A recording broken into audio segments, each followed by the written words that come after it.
Hello नमस्कार साथियों, कैसे हो? बढ़िया होंगे, स्वस्थ होंगे, लगातार पढ़ रहे होंगे। दौड़ाओ चेहरे में मुस्कान और करते इस पेपर के खोपड़ी के अंदर छेद।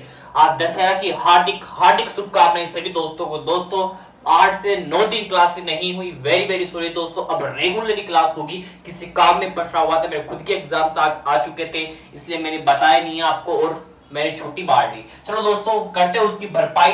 और याद रखना, 2 से 3 दिन के बाद जीके का बड़ा भंडारा करने वाला हूं, याद रख लेना।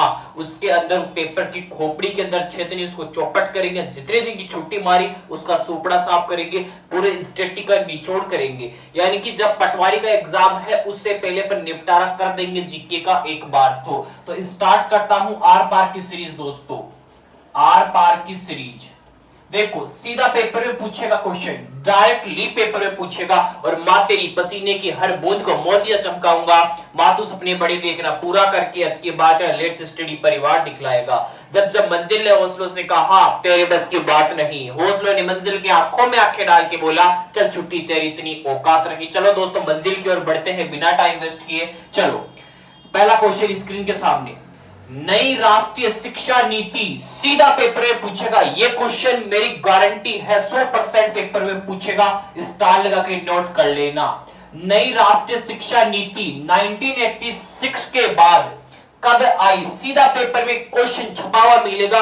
नई राष्ट्रीय शिक्षा नीति 1986 के बाद कब सामने आई? सन 2020 में सामने आई। सीधा पेपर में पूछ सकता है, तो इसको स्टार लगा के नोट कर लेना अपने माइंड के अंदर, कॉपी के अंदर, जिसमें भी करना चाहो बस पेपर के अंदर लिख के आ जाना। पेपर में गोला भर्ती हो जो प्रतियोगिता होती है उसको पास करके आना अपन को। दूसरा क्वेश्चन, अब इसे यह भी पूछ सकता है, नई राष्ट्रीय शिक्षा जो नीति है वो किस समिति की सिफारिश के ऊपर आती है? कस्तूरी रंगन समिति की सिफारिश के ऊपर आती है।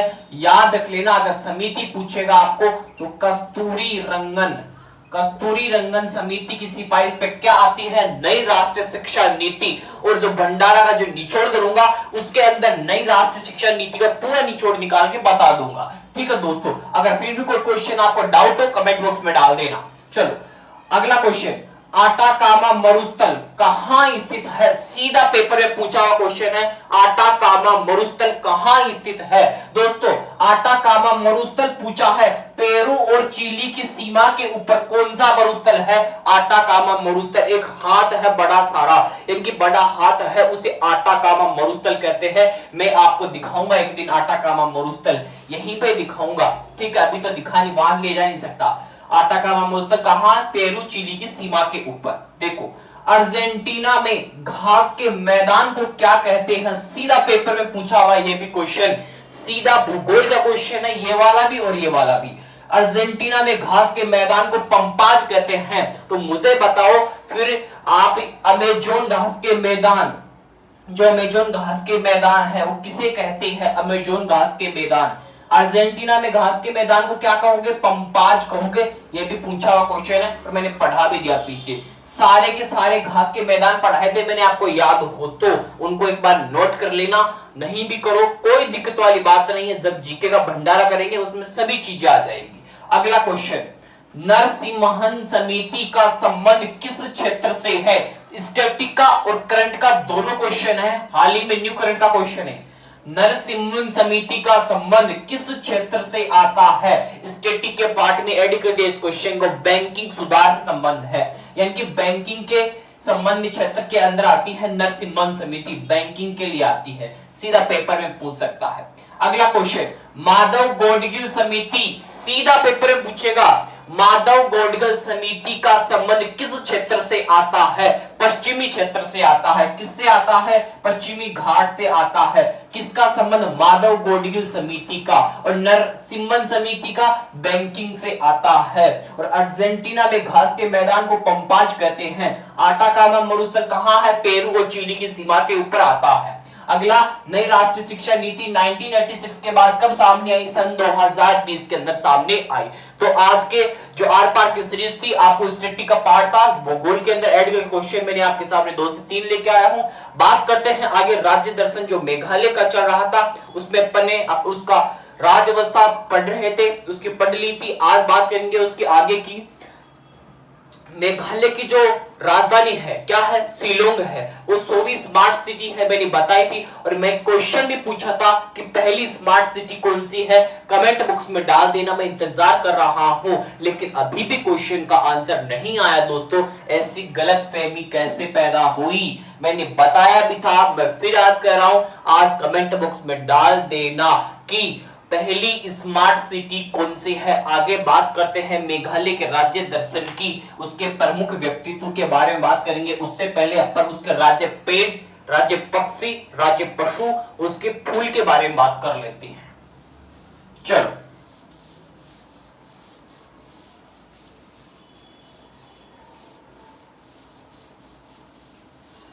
चलो मेघालय का राज्य दर्शन लगा लीजिएगा। मेघालय, मेघालय, मेघालय का राज्य दर्शन है अपने सामने। मेघालय का जो राज्य दर्शन है, इसमें राज्य पक्षी पूछ सकता है। पहला तो क्या पूछ सकता है, राज्य पक्षी। फटाफट से बता दो राज्य पक्षी कौन आएगा, फटाफट से बताओ। अरे भाई राज्य पक्षी कौन है, पहाड़ी मैना। मैंने बताया था पहाड़ी मैना। यह रिवीजन चल रहा है, रिवीजन का काम है, आपको कमेंट बॉक्स में डालना पड़ेगा भैया। रिवीजन है, रिवीजन। लेकिन पढ़ा रहा हूं पूरी तरीके से, जैसे पढ़ाया था वैसे पढ़ा रहा हूं, तो पढ़ लेना पहाड़ी मैना। पहाड़ी मैना क्या है, राज्य पक्षी। राज्य पशु कौन है, राज्य पशु क्लाउड लेपर्ड। कौन है, क्लाउड लेपर्ड, क्लाउड लेपर्ड। चलो बात करते हैं आगे। राज्य पेड़, राज्य पेड़ कौन है, गमहर। कौन है, गमहर, गमहर। आगे बात करता हूं राज्य फूल। राज्य फूल बताना पड़ेगा आपको, फटाफट से बताओ, फटाफट से बताओ, फटाफट से बताओ।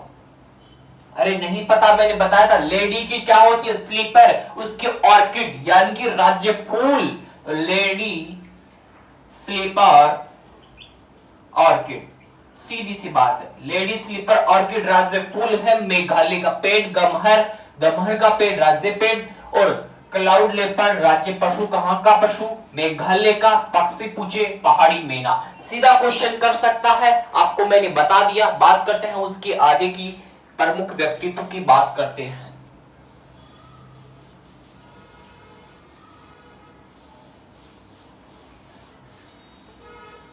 एक बच्चा पूछ रहा गुरुजी इतने जोश में कैसे हो। अरे भैया जोश में इसलिए हूं, चाय पी के आया हूं, जस्ट चाय पी के मैदान में उतरा हूं, तो जोश जरूर आएगा, कंफर्म है। चल बात कर लेते हैं आगे की, मेघालय की, मेघालय के प्रमुख व्यक्तित्व, प्रमुख व्यक्तित्व।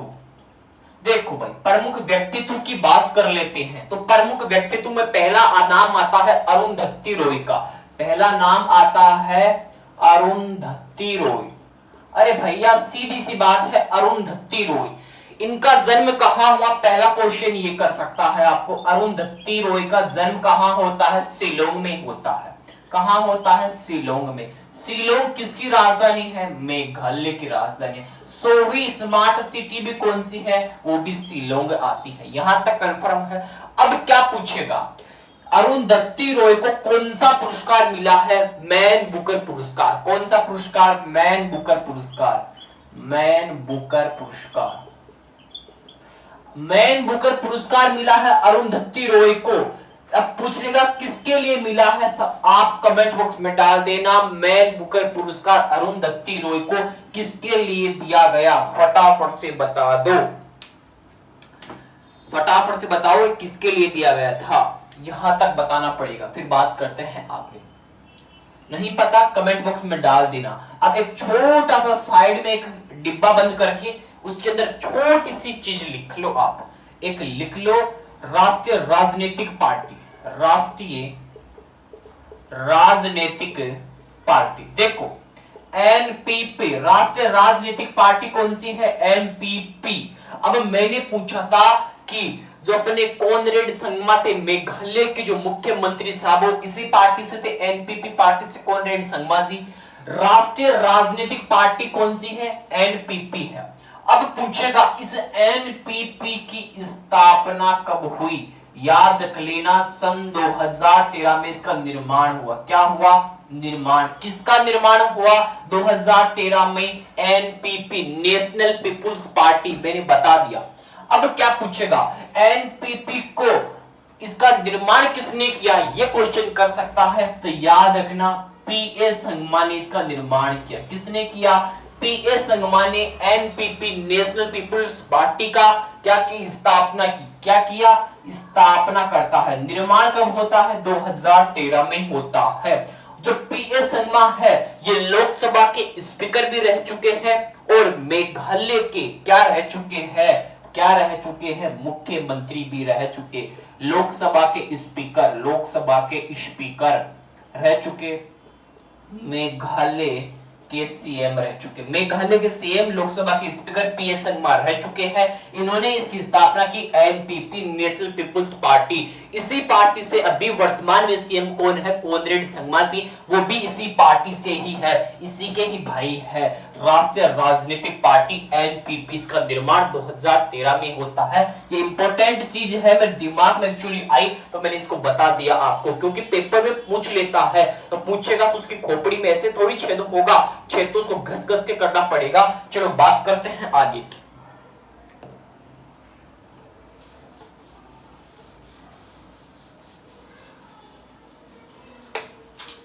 अब आगे क्या आता है? एक नेशनल पार्क आता है मेघालय में, नोक्रेक नेशनल पार्क, उसको पढ़ लेते हैं थोड़ा सा। देखो भाई, Nokrek national park, Nokrek national park ये मेघालय के अंदर आता है। मुझे बताओ इस नोक्रेक नेशनल पार्क में क्या मिलता है? क्या मिलता है? और वो प्रजाति जो मिलती है वो वर्तमान में संकटग्रस्त प्रजाति है। संकटग्रस्त है, जो भी मिलता है उसका नाम बता दो। नोक्रेक नेशनल पार्क में क्या मिलता है? वो वर्तमान में संकटग्रस्त है, इतना भी मैं बता देता हूं, फटाफट से बताओ।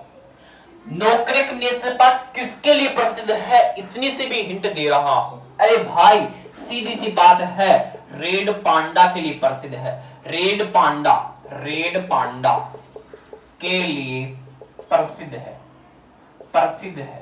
अरे भाई दिख नहीं रहा हूं लिखने वाला तो मैं बोल रहा हूं, ठीक है। लिखने वाला जो समझ में नहीं आ रहा राइटिंग तो मैं बोल रहा हूं, ठीक है। रेड पांडा के लिए क्या प्रसिद्ध है? Nokrek national park. जो रेड पांडा है वो वर्तमान में संकटग्रस्त है, यानी कि संकटग्रस्त प्रजाति है जो लुप्त होती जा रही है। लगातार इसमें क्या आ रही? गिरावट आती जा रही है। सीधी सी बात है, संकटग्रस्त है। कौन है? Red panda. किस नेशनल पार्क में मिलता है? नोक्रेक नेशनल पार्क में मिलता है। और ये है कहां पे? ये मेघालय में है। इतनी कहानी याद है तो पेपर तो पास कर जाओगे और नौकरी भी लग के चले जाओगे, मेरी गारंटी हाथ है। इतना भी पढ़ लोगे तो। चलो बात करते हैं आगे। अब बात कर लेते हैं, अपन चलते हैं चेरापूंजी की ओर। किसकी बात करते हैं? चेरापूंजी। अब मुझे बताओ चेरापूंजी में क्या होता है? सर्वाधिक वर्षा के लिए जाना जाता है चेरापूंजी को, जो खासी की पहाड़ी के नीचे स्थित है। कहां पे है? मेघालय के अंदर। बात करते हैं आगे। चलो चेरापूंजी, चेरापूंजी देखो भैया, चेरापूंजी में क्या होता है? सर्वाधिक वर्षा होती है। सर्वाधिक वर्षा कहां होगी? चेरापूंजी में होगी। है कहां पे? मेघालय के अंदर है।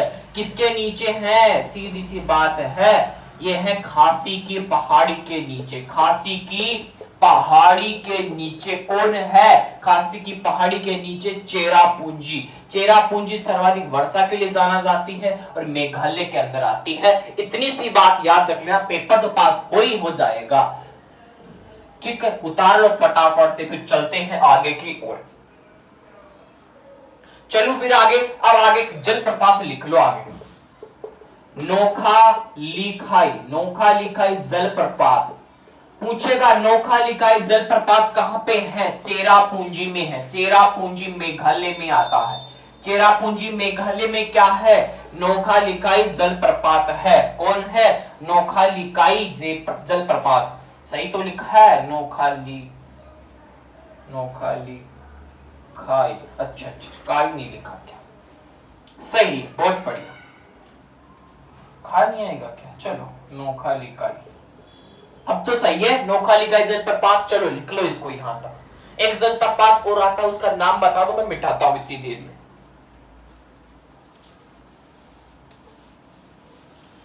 तो एक क्वेश्चन का आंसर दो, सेवन सिस्टर में कौन शामिल नहीं है, कौन सा राज्य सेवन सिस्टर में शामिल नहीं है, एक राज्य का नाम बताना है मुझे।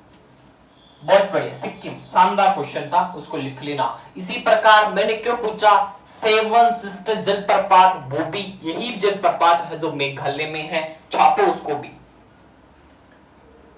सेवन सिस्टर जलप्रपात, सेवन सिस्टर जलप्रपात ये कहां पे है, मेघालय चेरापूंजी में ही आता है, मेघालय चेरापूंजी में आता है सेवन सिस्टर जलप्रपात। और कौन सा सेवन सिस्टर में सिक्किम, सिक्किम शामिल नहीं है, नहीं है, याद रख लेना ये चीज, ठीक है। इतनी सी बात है, ज्यादा बड़ी बात नहीं है। चलो टेक्निकल टीम, सेवन सिस्टर में सिक्किम शामिल नहीं है, सेवन सिस्टर जलप्रपात मेघालय चेरापूंजी में आता है, ठीक है। चलो बात करते हैं आगे की। आगे जलप्रपात और है, एलिफेंट जलप्रपात होगा, उसको भी लिख लो, वो भी मेघालय में आता है, लिख लो उसको भी, एलिफेंट जलप्रपात, एलिफेंट जलप्रपात, जलप्रपात ये भी आता है मेघालय में, लिखो इसको यहां तक। टेक्निकल टीम, एलिफेंट जलप्रपात मेघालय, लिख लो यहां तक फटाफट से, इसमें साइड हो छापो भाई, फटाफट से छापो। चलो एक क्वेश्चन का आंसर देखो, मेघालय में एक स्थान है, वहां पे सर्वाधिक वर्षा होती है, उस स्थान का नाम बताओ। सर्वाधिक वर्षा वाला स्थान मेघालय में कौन सा है? मासीन राम, बहुत बढ़िया, मासीन राम, मासीन राम लिख लेना, ये सीधा पेपर में पूछेगा। मासीन राम सर्वाधिक वर्षा वाला स्थान मासीन राम, सर्वाधिक सर्वाधिक वर्षा वाला स्थान, सर्वाधिक वर्षा वाला स्थान मासीन राम है, लिख लेना, इसको छाप लेना। हाँ मेघालय में है, ये मेघालय में ही आता है।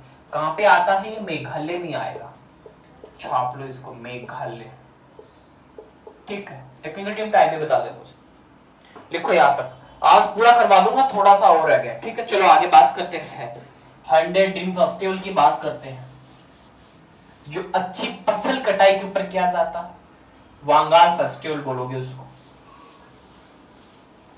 100 ड्रीम फेस्टिवल, 100 ड्रीम फेस्टिवल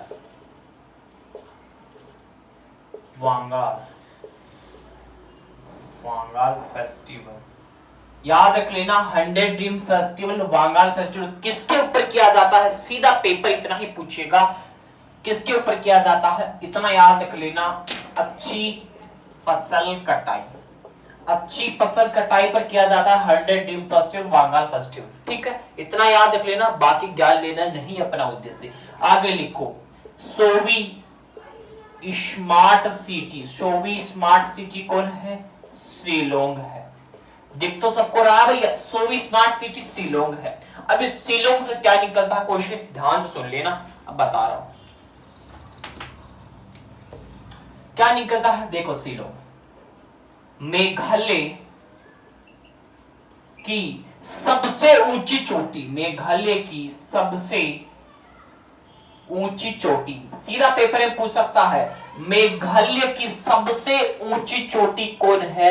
अपनी शिलोंग है, जो किसकी राजधानी है? इसी मेघालय की राजधानी है। और सोवी स्मार्ट सिटी भी यही है। अच्छी फसल कटाई पे कौन होता है? 100 ड्रीम फेस्टिवल, जिसे वांगाल फेस्टिवल कहते हो। बात करते हैं, छोटी सी लाइन रह गई एक, उसको लिख देता हूं यहाँ पे, एक झील रह गई बस, यही लिख लो उसको। उस झील का नाम है ओमामियन झील, सीधा पेपर में पूछा हुआ है, मेरी गारंटी पेपर में फिर पूछेगा घूम फिरा की ओमामियन झील किस राज्य में है। बच्चे कंफ्यूज हो जाएंगे, अरे भाई मैंने पढ़ा दिया उमामियन झील कहां पे है? ये मेघालय में ही है। सीधी सी कहानी है, उमामियन झील कहां पे है? मेघालय में। तो मेरी तरफ से मेघालय का जो राज्य दर्शन था वो पूरा शुपड़ा साफ कर दिया है मैंने। इसका अब कल बात करेंगे नए राज्य की। अभी फिलहाल बात करता हूं साइंस के ऊपर। ब्लड वाला टॉपिक टिका हुआ है, उसको टिके हुए टॉपिक को आगे की ओर बढ़ाएंगे, जो मंजिल को अपनी पाने की क्षमता रखता हो, जो टॉपिक परीक्षा की दृष्टि से बहुत इंपॉर्टेंट है, जिसको आप रक्त कहते हो, ब्लड बोलते हो, वो टॉपिक चल रहा था, उसमें बात करेंगे। आज आरबीसी की बात कर ली थी, आज बात करेंगे थैलेसीमिया और डब्ल्यूबीसी की। और बीमाणु जिसे आप प्लेटलेट्स कहते हो, थ्रोम्बोसाइट कहते हो, हिपेरिन बोलोगे, आज बात करेंगे इन सब चीजों की। चलो बात करते हैं, फिलहाल आगे की ओर बढ़ते हैं, मंजिल की ओर, बिना टाइम वेस्ट के।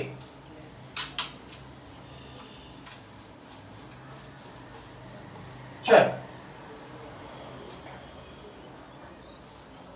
अब लगा लो भाई साइंस में ब्लड वाला टॉपिक, उसको शुपरा साफ कर देते हैं, उसका भी लगाओ। साइंस की श्रृंखला में आपका बेहद बेहद स्वागत है। तो साइंस में चल रहा था ब्लड, क्या चल रहा था? ब्लड चल रहा था। ब्लड क्या है? क्लॉटिंग एजेंट है, ठीक है। उत्तक है, टिश्यू है। ब्लड क्या है? टिश्यू है। चलो बात करते हैं आगे की।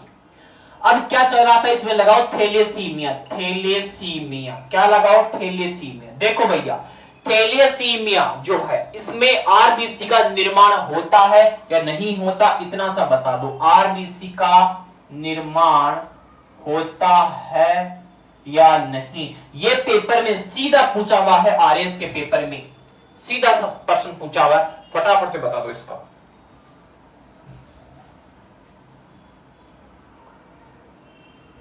बताओ रे भाई। अरे भाई, थैलेसीमिया में आरबीसी का निर्माण नहीं होता है। क्या होता? नहीं होता है। होता है क्या? नहीं होता। आरबीसी का निर्माण नहीं होता थैलेसीमिया के अंदर। पेपर की दृष्टि से बहुत बहुत इंपॉर्टेंट है।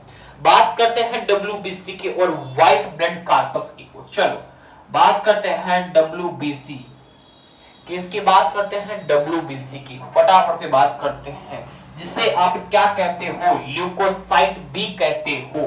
क्या कहते हो? ल्यूकोसाइट भी कहते हैं। पूछ सकता है ल्यूकोसाइट किसे कहते हैं? आरबीसी, डब्ल्यूबीसी, प्लेटलेट्स, ऐसा कुछ ऑप्शन में लगा देगा, ए व बी दोनों। तो याद रख लें, डब्ल्यूबीसी को ल्यूकोसाइट भी कहते हैं। बात करेंगे डब्ल्यूबीसी के कार्यकाल की वगैरह वगैरह की। चलो लगाओ डब्ल्यूबीसी, व्हाइट ब्लड कॉर्पस की ओर बढ़ते हैं आगे।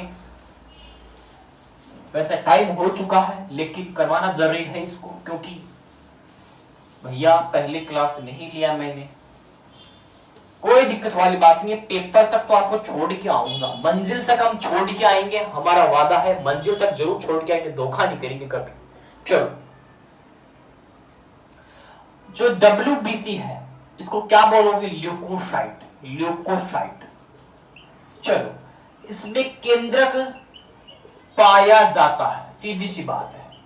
और जो आपकी आरबीसी है उसमें पाया जाता है क्या? नहीं पाया जाता। दोनों प्रश्नों को याद रखना। केंद्रक, केंद्रक नहीं पाया जाता आरबीसी में, डब्ल्यूबीसी में केंद्रक पाया जाता है।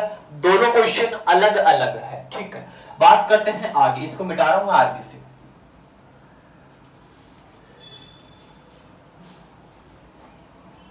और जो इसमें क्या होता है, 60 से लेके 70% क्या पाया जाता है डब्ल्यूबीसी में? न्यूट्रोफिल। न्यूट्रोफिल पाया जाता है। सीधा पेपर में पूछ सकता है कि 60 से 70% क्या पाया जाता है डब्ल्यूबीसी में? न्यूट्रोफिल पाया जाता है। और केंद्रक पाया जाएगा इसमें, इसे ल्यूकोसाइट के नाम से आप कह सकते हो।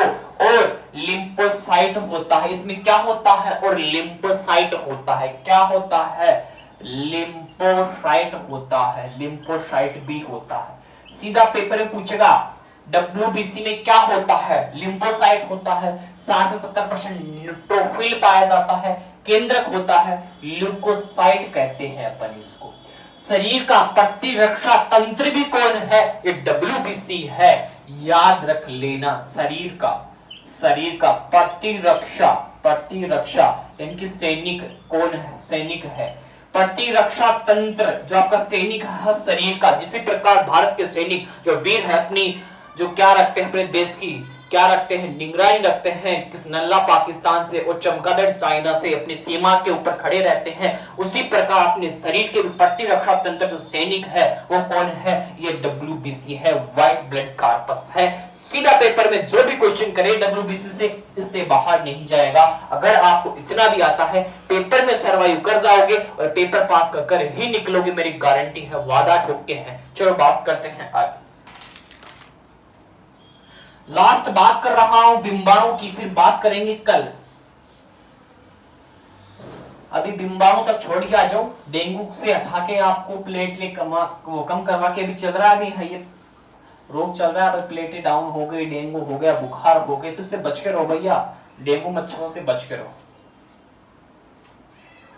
चलो बात करते हैं बिंबाणु की। बिंबाणु जिसे आप बिंबाणु बोलो या थ्रोमोसाइट बोलो, थ्रोमोसाइट बिंबाणु बोल सकते हो या थ्रोमोसाइट बोल सकते हो। इसमें किसकी कमी होगी, प्लेटलेट्स की कमी होगी, प्लेटलेट्स की कमी होती है। अगर प्लेटलेट्स की कमी हुई आप में, जैसे ही प्लेटें डाउन बोलते हैं ना डॉक्टर कि आपकी प्लेटें डाउन हो चुकी है, प्लेटें डाउन डेंगू हो गया, सीधी सी बात है। जिसकी प्लेटें डाउन नॉर्मली होता नहीं है, अगर प्लेटें डाउन होते हैं तो डॉक्टर के पास पहुंच जाओगे, ग्लूकोज वगैरह अच्छी दवाई ले लोगे तो आपको डेंगू नहीं होगा। बट आपको प्लेटें डाउन, आपने टाइम लगा के डॉक्टर के पास गए, आपको डेंगू होगा कंफर्म है। अभी फिलहाल यही चल रहा है रोग, भैया सतर्क रहो इससे। प्लेटलेट्स की कमी किसमें होती है, डेंगू रोग में। डेंगू रोग में कमी किसकी होगी, सीधा पेपर में पूछेगा, डेंगू रोग के अंदर किसकी कमी होगी, प्लेटलेट्स की कमी होगी। ये किस को बोलोगे रोग, बिंबाणु या थ्रोमोसाइट कहते हैं। सीधा पेपर में पूछेगा, जो मैं आपके लिए लेके आ चुका हूं, इसको उतारो यहां तक पहले। और जो बिंबाणु है, याद रखना, जो बिंबाणु है ये रक्त का जो थक्का है ये जमाता है। रक्त का थक्का जमाने का काम है इस बिंबाणु का, याद रख लेना इसको, ठीक है। यहां तक तो उतारो, फिर बात कर लेते हैं आगे।